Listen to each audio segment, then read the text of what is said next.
గతేడాదితో పోల్చుకుంటే ఈ సంవత్సరం క్రైమ్ రేటు పెరిగిందని సిపి సివి ఆనంద్ తెలిపారు. ఈ సంవత్సరం మొత్తం 35,946 ఎఫ్ఐఆర్లు నమోదయ్యాయని చెప్పారు. ఈసారి ఎఫ్ఐఆర్ల సంఖ్య పెరిగిందన్నారు. కిడ్నాప్ కేసుల్లోనూ 88% పెరుగుదల ఉందన్నారు.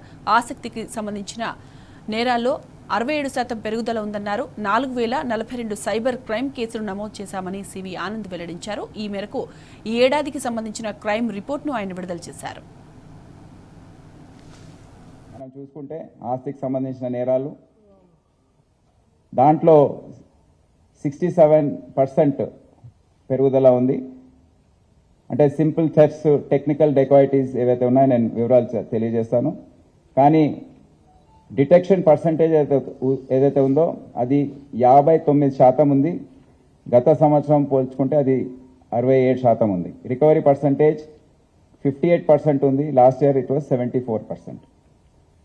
సో దీంట్లో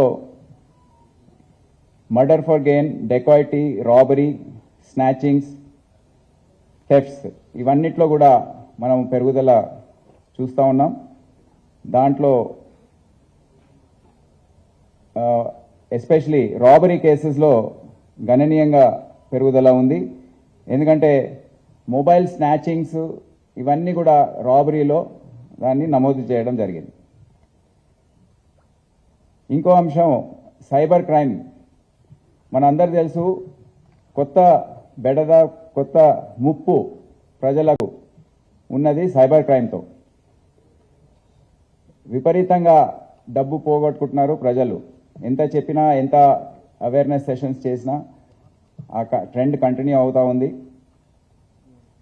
36 రకాల సైబర్ ఫ్రాడ్స్ మనము ఈ సంవత్సరం చూసాం. ముఖ్యంగా దాంట్లో డిజిటల్ అరెస్ట్ అనేది ఎక్కువ శాతం రిపోర్ట్ అవుతున్నాయి.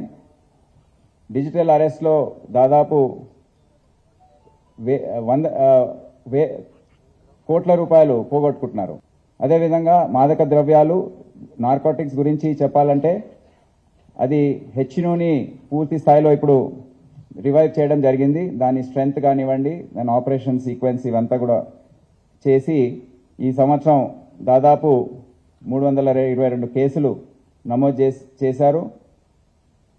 Drugs worth 13.5 crores have been seized and drugs disposal committee ద్వారా 10.56 crore worth drugs including 2.6 tons of ganja have been destroyed. 58 మంది డ్రగ్ పెడ్లర్స్, ట్రాన్స్పోర్టర్స్ని అరెస్ట్ చేయడం, 57 మంది కన్జ్యూమర్స్ని అరెస్ట్ చేశారు, 2 ఆఫ్రికన్స్ని డిపోర్ట్ చేశారు.